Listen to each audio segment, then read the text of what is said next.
creeps! Andy here, and today I wanted to compare the Black Phone movie versus book. I'm very excited about this. This is the book in which the short story comes from. It's from Joe Hill, and it's just called The Black Phone Stories, and there's just a bunch of short stories in here. It is only about 20 pages long, which did make me nervous going into watching the film because sometimes when you have a shorter piece of literature like a novella, it can be challenging to turn into a full-length movie and still have everything be cohesive and feel like everything came all together. I think it's because when you have something that's a shorter piece of work, there are obviously a lot of gaps left from the writer because not everything fits in, a lot of character development and things like that. And so you have to have those filled in by some other team completely separate from the original writer. So sometimes it does fall short. But of course that is not always the case. There are fantastic movies that came from novellas and short stories, and this happens to be one of them. I was really surprised by how much I liked both the short story and the movie in this case. So let's just kind of get into it. I'm not going to give away huge plot points or anything, I don't think, other than what the trailer gives away, so I'm really trying not to ruin anything for you. But of course I'm going to be talking about a few plot points. I'm going to read you a few lines from the book and things like that, so it's up to your discretion if you want anything given away or not. But let's just start with the general concept. So both stories are about a boy named Finley. He gets abducted by a man and locked in a basement, and the basement it's a little bit different in each, but they both have a black phone, an old rotary phone. The phone does play a big role in the book and movie. I don't want to give too much away. I think you definitely get more information in the trailer, but I'm gonna try to keep it pretty vague. So anyways, the story is pretty much similar in both the book and the film. Also, a huge similarity is a lot of the dialogue from the abductor is directly from the book. And what's interesting about this is the abductor himself is very different in each of these. In fact, the same line is delivered very differently in both.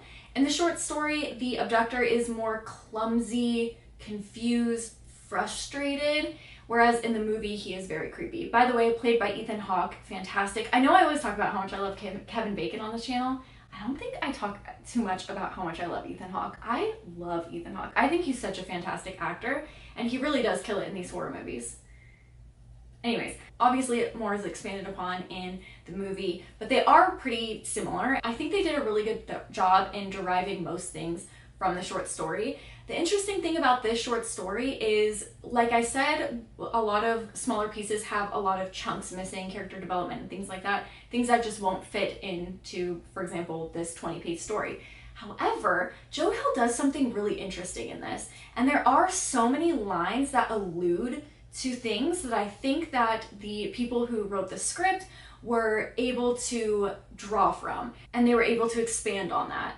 So I think that Joe Hill did a really great job of setting this up to be made into a film, and obviously the scriptwriters just did a fantastic job turning it into a full-length feature film. Those are the similarities. Let's talk a little bit about the changes. There are really small changes, like what they call the abductor and things like that, things that don't really matter to the story.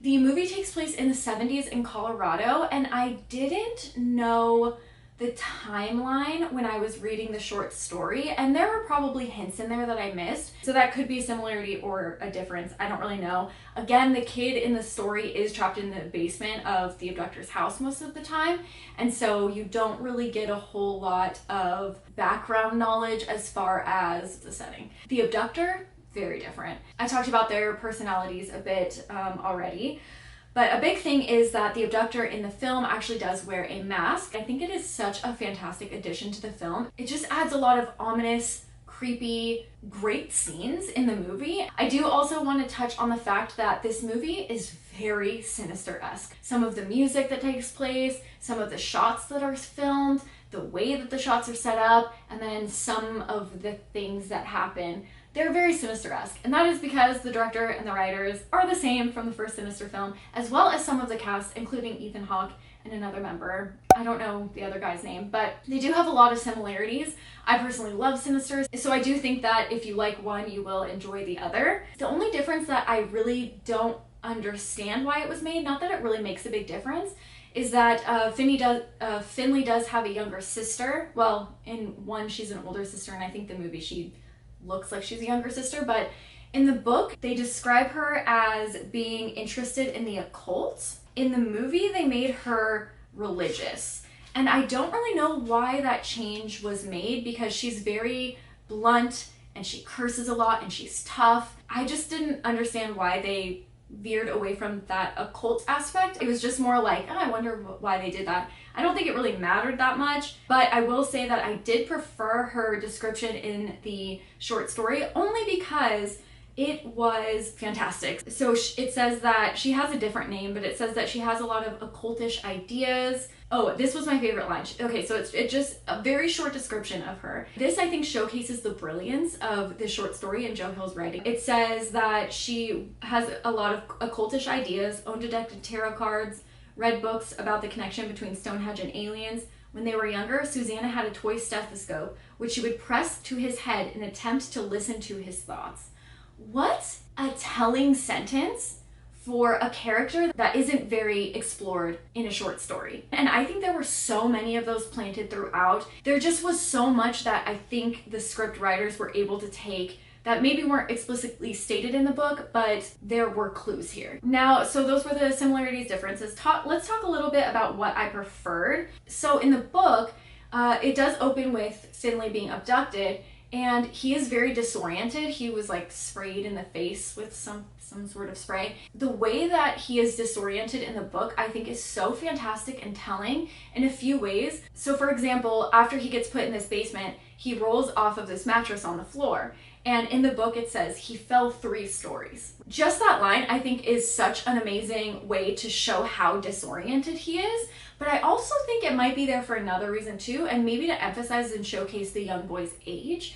Because oftentimes, you know, kids exaggerate, like, oh, that took forever, because to them it really did feel like it took forever. So I think that there were some lines deliberately placed in here that maybe were to showcase Finley's age a little bit more, maybe his naivety, maybe his immaturity, and maybe more to show character growth and a character arc in a short story in a very small, tight space.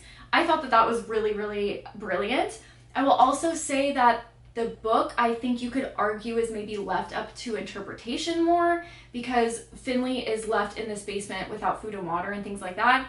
We already know how disoriented he is, and I think that you could maybe argue what's actually going on a little bit. Maybe not that was the author's intent, but I could see how people would think it was open to interpretation or have different interpretations of the book, of what's actually going on, than in the movie where it's a definitive answer. Something else that I preferred, I already stated, the mask. I thought it was brilliant. Ethan Hawke just killed it, and I'm actually glad that they kind of veered away from how the abductor was described in the book. He just did such a great job. If it's done right, if a book is turned into a movie and it's done correctly, oftentimes they're companion pieces, and you get a little something different from each of them. I think that is exactly what happens in The Black Phone.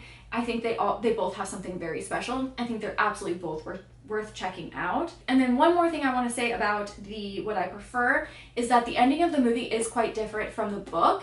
And so when I read the book and then went and saw the movie, I thought, ooh, am I not going to enjoy this as much because I just read the short story? But it ended up being different enough for me to really enjoy both pieces, which I thought was so cool. Both the book and the movie have a way of coming back and like wrapping everything up. So I really liked that. And then I would just like to read you one line that was my favorite from the short story. Again, I think this is just to showcase Joe Hill's amazing ability to write. So it's Finney, not Finley. Ooh, my bad. So Finney is walking around the basement and it's very cold. He was trying to stay warm, so he was just walking around. And it says, Finney's face burned and his breath smoked as if he were more demon than boy. What a fantastic line. That was so fun. Let me see if his name is Finley in the movie or if I'm just making shit up. Oh no, it's Finney. I'm just stupid. Okay, my apologies. But it's okay because I've been calling this movie The Black Box for a week now. But yeah, that is my comparison of the short story by Joe Hill, The Black Phone, and the movie The Black Phone. Let me know if you guys have seen it, how you feel about it, if you've read it. Let me know what your guys' favorite Joe Hill is so I can pick up more of his books because I am quite new to him. I've only read one other book of his before. But yeah, that is my comparison. Let me know what you guys think. Are you gonna go out and pick this up? And are you guys gonna watch the movie? I know that these aren't the most popular videos on my channel, but they are one of my favorite videos to make. In fact, I will leave an entire playlist down below of all of my movie versus book comparisons. Thank you again for watching, and I will see you soon with another horror video. Bye guys!